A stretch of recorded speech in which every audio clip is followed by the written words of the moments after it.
I cut the check, I cut the check, I cut the check. Tell my niggas we up next, so we up next. She shot a text, she shot a text, she shot a text. Kill the I might put the different day, put a nigga on that same shit. I've been ballin' with my niggas, Kevin Cambridge. Oh, you drippy, but you better tuck your chain quick. What's good, y'all? We back with the second part of the top 10 at each position list. Last time we did point guards. Let me tell y'all the problem with that video. When I tried to upload it, I kept getting copyrighted for some reason. Which I usually do get copyrighted. Like the highlights I take, I be taking them from other pages. I ain't gonna lie. I don't know how people don't be getting copyrighted on their video. So I be taking them from other pages, right? But this time, and it usually lets me post it. I'll just get a copyright claim. But the reason why I don't really care about copyright claims is I'm not really getting paid off this yet. When I get paid off of that, that's when I'll stop doing that. So I didn't really care. But this video, it said blocked. Like, it wouldn't let me post it. So I don't know if I screen recorded a video from the NBA, because I know if you could do that, then like you wouldn't be able to post it. So I just had to keep taking it down, and I just had to re-upload it with no highlights. So I'm gonna figure it out this time. But yeah, I don't even know how that one did. I don't really care. But yeah, we went to the shooting guard list. Today's a big day. It's the draft day. I might make a draft video, try to eat off them views. I ain't gonna lie. But we're in the part 2 shooting guard list. Oh, I do need to have some honorable mentions. I forgot about that. The shooting guard list was kind of harder. Like, to find the bottom of the barrel was kind of. Actually, no. To find number 10, it was kind of hard. Yeah, it was kind of hard to find number 10. So as far as honorable mentions, Donte DiVincenzo, he gets honorable mention. I like the way he fits for the Bucks. He can shoot, he can defend. He sometimes is their leading scorer. Like the Bucks, they're just such a deep team. They got multiple leading scorers. Nobody on the Knicks. Favorite Fleet, he's going to the point guard position, so that's a no. Gary Trent Jr. Yeah, Gary Trent Jr. I feel like he could have been on this list, but he's just not solidified as a scorer yet. But he's a shooter, 3-and-D player. Really energetic player. I like him. Tim Hardaway Jr. Also, just a bucket. This is the honorable mention list, by the way. Tim Hardaway Jr., Seth Curry, a bucket, not just a shooter, a bucket. Yeah, that's pretty much it. Lonnie Walker, no. Bogdan from the Hawks, honorable mention. That's it. Yeah, looking at the rest of this, I think KPJ is the point guard now. I think that, like, last year, at the end of last year, he was playing a point guard for the Heat. I mean, not Heat. I'm tripping, for the Rockets. So he's a point guard. So we back. My fault. My dad had called me. The Nuggets. Who was the Nuggets shooting guard? That's a great. Oh, Will Barton. I guess that's an honorable mention. I guess. And other than that, that's it. Lou Dort, so 3. That's it. Anthony Edwards, not there yet. Honorable mention though. Alright, so that's it. So going into the top 10. It's a deep position, but like it's very top heavy. Like the top is like the top of the top. Like the top has like 3 players in the top 20. So the top is really high. Top's really high. So number 10, Evan Fournier. I know how I feel about Evan Fournier. I think Evan Fournier is a bucket. I didn't like the pickup for the Celtics because I'm like, bro, you already have plenty of buckets. Y'all need playmaking. But he fit with the team, bro. And he showed me a lot more. Like, he showed me he's capable of playing off ball. I knew he was good at it, but like, he played off ball literally all the time with the Celtics. And he had good numbers. He averaged 17 points on the season, 3 rebounds, 3 assists, 46 from the field, 41 from the 3, 79 from the free throw line, consistent scorer. And he played really great off ball. His defense wasn't that bad. He fit with the Celtics. I wouldn't mind him on the Celtics team, but I kind of want him to go to like the Mavericks or the Nuggets would be fun. Even a team like the Lakers. I say we just trade Kuzma, trade KCP for like the lowest salary we could possibly get and sign him because he just fits so perfect. A consistent scorer, a consistent shooter next to LeBron, that would just fit so perfect. But that's really unrealistic. I don't think we can do that. But yeah, I really like Evan Fournier, bro. I really like him. I think he's one of the most underrated players in the league. There's a lot of underrated players in the league, but like he's up there. He's up there. He's a bucket. Number 9. This shows you I'm not biased at all because I could have put him way higher. Colin Sexton, my favorite player, was second after KD. They're tied. Colin averaged 24 points, 3 rebounds, 4 assists, 48 from the field, 37 from the 3, 81 from the line. I just want him off the Cavs. Like, you already know how I feel. You already know about Colin Sexton. You know how I feel about him. I don't want to boast too much about him. He's a bucket. Playmaking has got extremely better. He has to work on defense. I think his part with defense is off-ball defense. He kind of gets lost finding the rock all the time. But on-ball defense, he's not that bad on-ball defense. My whole thing is I just need him off the Cavs. I understand why they're shopping him because, yes, probably Darius does have the higher ceiling. And I didn't have Darius in my honorable mentions the other day. That sucks. That's my dog. But yeah, Darius has the higher ceiling, and this small backcourt probably not going to win a lot. But still, I feel like for them, they've been having him in trade rumors since he got in the damn league. But when you look at the trades that they're giving, they don't want to accept them. So I think they overvalue him, but at the same time, they don't. Because they've been talking about trading him for the longest time. I think they don't even want him to give him a $100 million contract. I think he's worth it. I think he should be able to make $22 million a year. Colin Sexton is still young, gets better every year. Like, I say this all the time. I want to put a cap on Colin Sexton, like saying, oh, shit. I don't want to put a cap on him, but like me being an NBA fan, I know like it's most likely a cap as a 6-man because that fits his game. Like, even though his playmaking is getting better, sometimes he can try to do it so much just to prove that he's able to play make. So for him, best role is a 6-man. But each year he gets better, and I'm like, damn, I can't say it. I can't say that no more because each year he's proving me wrong. Like, he's getting better. So I don't know, man. I don't know what Colin. I don't know. Yeah, Colin's top 10. He entered the top 10 this season. So shout out to him. Yeah, I just need him off the team.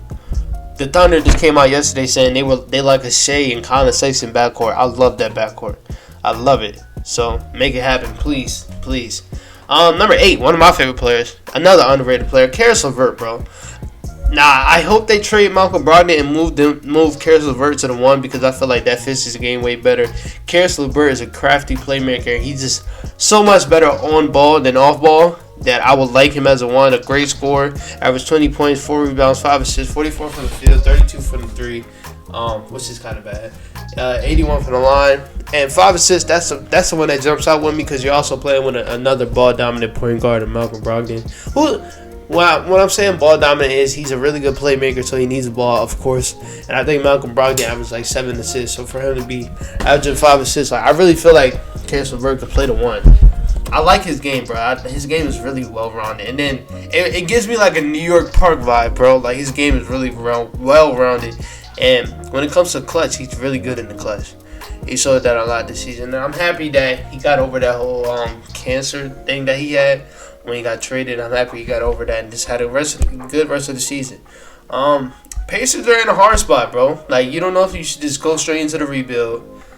And what I mean by rebuild, I mean like trading Sabonis because he has a cap, and I think he reached that cap. So trading Sabonis while the cap is high, going out trying to find a trade. I think that's what they should do. I think they should rebuild. But like the thing about the Pacers, and Paul George said this years ago, that's why he wanted to trade. They're comfortable with being okay, and that's a bad thing, bro. Are you seeing that with the Pacers? They're comfortable with it. Damian Lillard is good, great, but I don't think they're getting a championship anytime soon. So, like teams like that, I hate teams like that are just comfortable with being okay. Like, just get rid of it all, except Caris, because that's actually like a legit building block. So, hey, Caris LeVert, number 8 on the list. Yeah, one of my favorite players, bro. I love Caris LeVert. Ever since the bubble last year, bro, Caris LeVert been one of my guys, bro, because he was killing the bubble. CJ McCollum, that's number 7. You already know about how I feel about CJ too.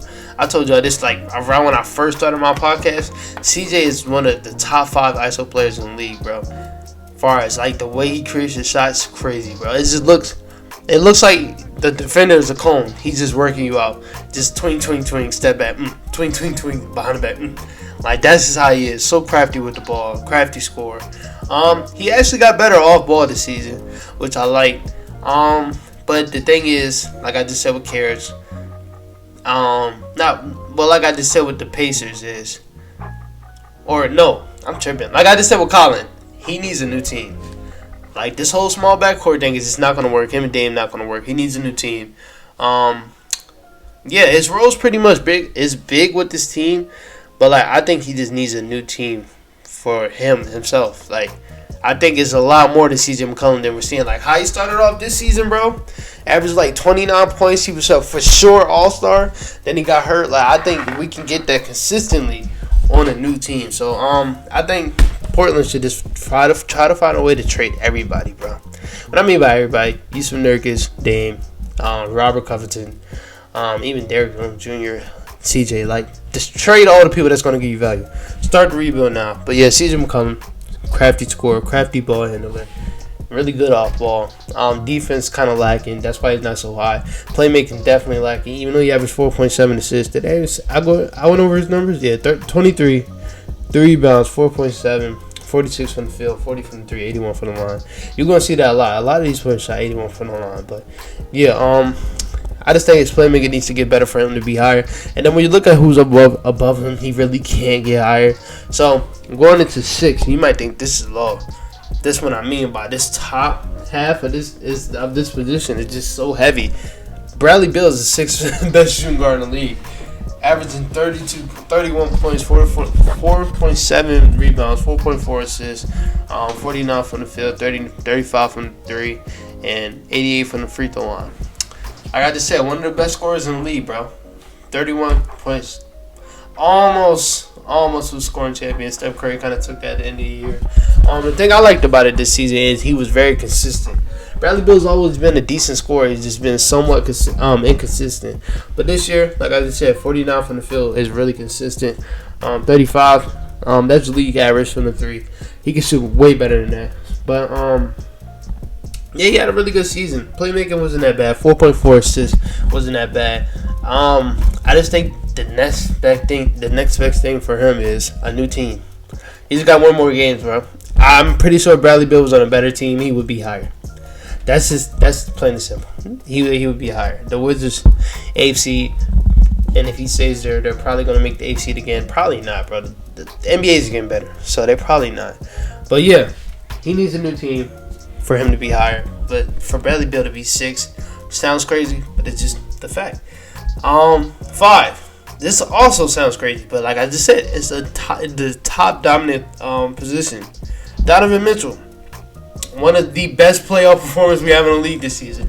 I wanted to say that, bro, because I've never seen a playoff game or a playoff series where Donovan Mitchell just doesn't perform, bro. You could say the Rockets series when he first, like in his first year, but like he even showed out in that series. He was just by him damn self, bro. Donovan Mitchell's a dog. Look at his stats: 26.4, 4 rebounds, 5 assists, 44 from the field, 38 from the 3, 85 from the line.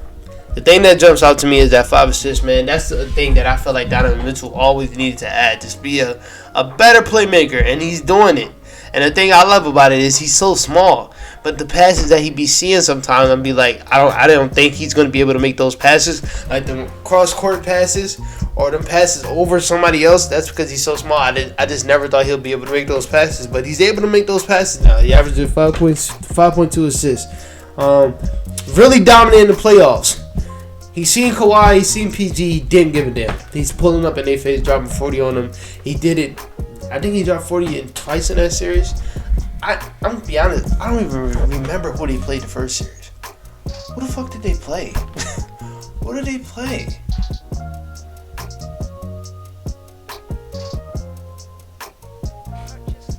Bro, I ain't tripping. Oh, they played the Grizzlies, which was a fun series, even though it ended in 5. It was a fun series. But yeah, he didn't have that good of a series that series, but he did just come off an injury. He didn't play game 1, but after that, it was lights out from him. I wish I would have got his playoff stats. But in the playoffs, man, Donovan Mitchell just always steps it up. Always. So, and it sucks that he's this low. I just feel like the players that above him is parts in their game that's that separates him from Donovan Mitchell. But man, Donovan Mitchell earned my respect. I feel like he's entered that Devin Booker category, he's still not fucking with Devin Booker though. But he's into that category, bro. Cause him in the playoffs, bro, is crazy. It's crazy. 4. Yeah, probably not gonna like this. I don't give a damn. It's my list. Zach LaVine. Zach LaVine's better than Bradley Beal and Donovan Mitchell. To me, bro. 27 points, 5 rebounds, 5 assists, 50 from the field, 40 from the line, 3, 85 from the line. I just feel like he's a better scorer than them. More consistent scorer. Yeah, you see Bradley Beal averaging most numbers. But I feel like, look at this, 50, 40, 85. Zach LaVine's a more consistent scorer.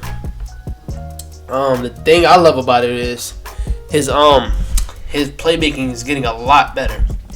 And like I said with Bradley Beal, I feel like with winning and with having a better team around him, Zach LaVine would be very high.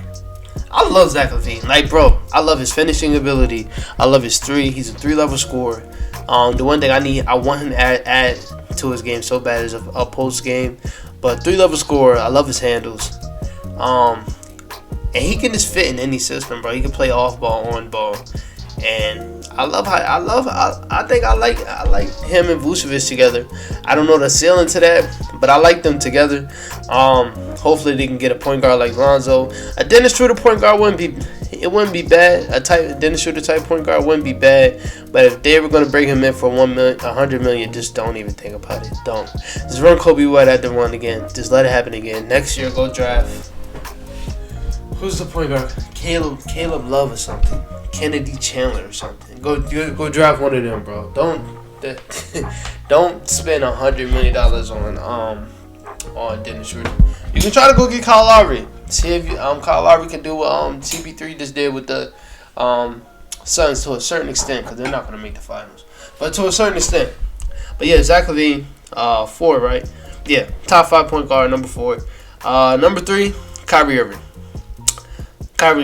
26 points, 4.8 rebounds, 6 assists, 50, 40, 90, and he just had an amazing season. The thing I loved about it with Kyrie is, and I loved about it with all 3 of the next stars, is they proved me wrong. I thought when you put all 3 of them together, it was going to be no playmaking, and I didn't think it was going to work. Yeah, you got 3 of the best bucket getters we've seen of all time, but like, they're bucket getters. So I was like, bro, when they get together, the playmaking is just going to be bad. Who's going to take that last shot? Who's going to dominate the game when it's not playing? So I don't know. I don't know why I thought it like that, but the thing I love from Kyrie this season is he played really well off ball, really good off ball, especially when they were all healthy, which was like 10, 11 games. He played really good off ball. 50, 40, 90 for him is crazy. Crazy consistent player, bro. He's a crazy consistent player. Like I said, one of the best scorers we have in this league, one of the smoothest scorers we have in this league, the best finisher in the league, the best handles in the league. Just a dog all around. I wish he didn't get injured, bro. But I feel like the Nets going to be back next year. They just got to go address this center position in the draft. Try to get Davion Sharp, Dayshawn Sharp, however you say his first name, or Charles Bassey. Try to get that dude from Seton Hall. Even though he's not the type of center you would want, like a dominant, not a dominant, but like a big center. But for the playmaking, he will help that team out a lot. I forgot his name, bro, but I know he's a really skilled player, a really skilled center. So just trying to address that center position for the Nets, that would be the next step for them. And I feel like they'll be right back in that position they were this year, and they would win that series. Number 2 and number 1 was hard because they're both my guys. They're both my guys, but I feel like defense put number 1 and number 1. So number 2, Devin Booker. Devin Booker is a top 2-point shooting guard in this league. And the reason why I love this list, the reason why I love this list is Harden is not the consistent number 1 no more. As you can see from the past few years, probably the past 4 or 5 years, Harden has been the number 1 on every shooting guard list. And yeah, it was well earned. Yes, he definitely was the best shooting guard in the league. But now, he's a point guard now. So I think players just rose up like Zach LaVine. Like I said, he's top 5. Devin Booker's top 2. You're going to hear number 1 after this. But yeah, Devin Booker, man. 25 points, 4 rebounds, 4 assists, 48 from the field, 34 from the 3, which is really low for Devin Booker. 34 from the 3 is good for another person, an average shooter. But for Devin Booker, 34 is crazy. 86 from the line, which is also crazy for Devin Booker. In the playoffs, he shut all you empty stats guys down. He shut y'all down. He's the in his playoff debut, he has the most points out of everybody. I think he had like 569 points out of the whole playoffs, and that's a record. So he shut y'all down. And the thing that puts him above the players above him, like Zach LaVine, like Kyrie, Donovan Mitchell, Bradley Beal, is playmaking. Devin Booker can play the point guard if he wants to. He can, bro. 1 year, Devin Booker averaged 6.9 assists. The playmaking is just way better than those guys. The only person that comes close to him is Kyrie Irving. And that's because Kyrie was a natural bred point guard. But still, playmaker puts him above them. It puts him above them by far. And you seen it in the playoffs, bro. He stepped up. Multiple 40-point games in the playoffs. He averaged 27 points, 4.5 rebounds, 5.6 assists, 44 from the 3. 32 from the line. Like I said, it's getting wild. Like, that's crazy for Devin Booker. 32 from the 3 and 90 from the field. But still, I just feel like Devin Booker is just a better player than him. Better all-around player than him. His defense kind of stepped up a little bit in the postseason. And I'm happy that he felt what the playoffs felt like, and he felt to a certain extent with what winning felt like. He went all the way to the finals, and he was so close. He just needed somebody else to step up. They would have definitely won. When he had 40, he lost back-to-back 40-point games. If somebody else would have stepped up, they definitely would have won one of those games. But shout out to Devin Booker, man. He shut down all the haters now. He's finally getting attention because he's playing on national television. The Suns, before Chris Paul, were not getting a lot of national television games. And now that Chris Paul went there, they're in the playoffs. And going all the way to the finals. And now people are finally realizing how good Devin Booker is.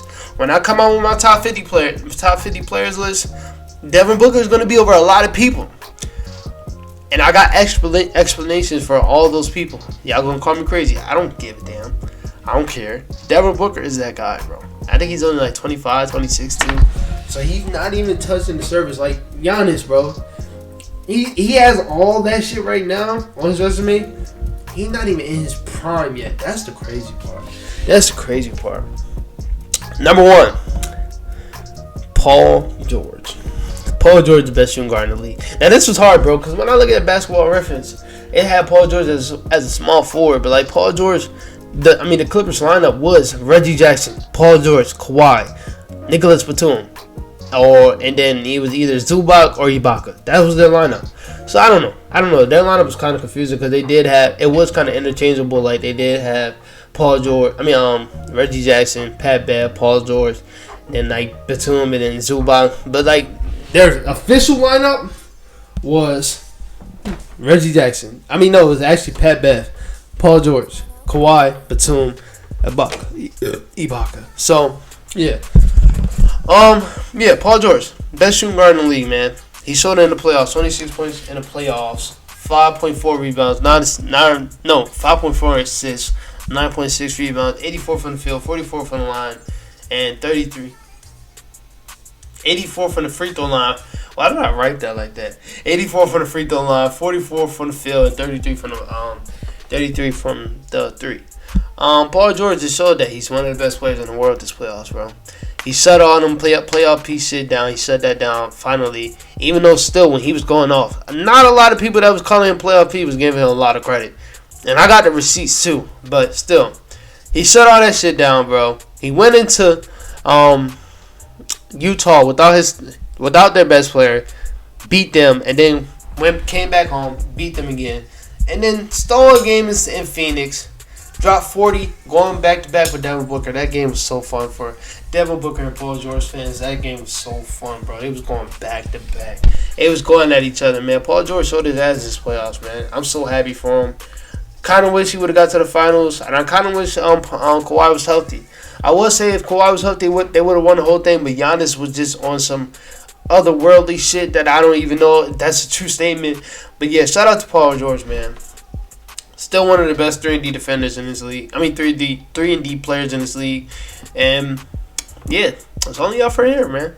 Hopefully Kawhi comes back. Because if they don't, they're going to be a decent team. because like you just seen what they did without Kawhi. They made it to the Eastern. They made it to the conference finals. So yes, you're like, yeah, Kawhi played the first half of that Jazz series, but still after that they closed out the best team in the league record wise. They closed them out, beat them, and then they were literally 2 games away from going to the finals. So shout out to Paul George. Shout out to everybody else on this list. Other than that, I feel like this is a decent list. Interchangeable things, like you can have Donovan Mitchell over Zach LaVine. I don't blame you. I feel like Zach LaVine is a better player than Bradley Beal, but you can change that too if you want. But other than that, man, that's it for that list, man. That's it for that list. Hopefully, I can put some highlights on the back of this list, this video, because just seeing me talk, I know that can be boring for some people. So hopefully, I can put highlights here. I want to try to put this podcast on like the podcast app so you can listen to it, like whenever you just want to do that. So I got some feedback from other creators, so I'm gonna try to do that, and that should be coming out soon. But other than that, the small forward list probably gonna come out Monday. I could probably get it out Saturday. So Monday or Saturday is gonna come out. But other than that, man, I'll talk to y'all later.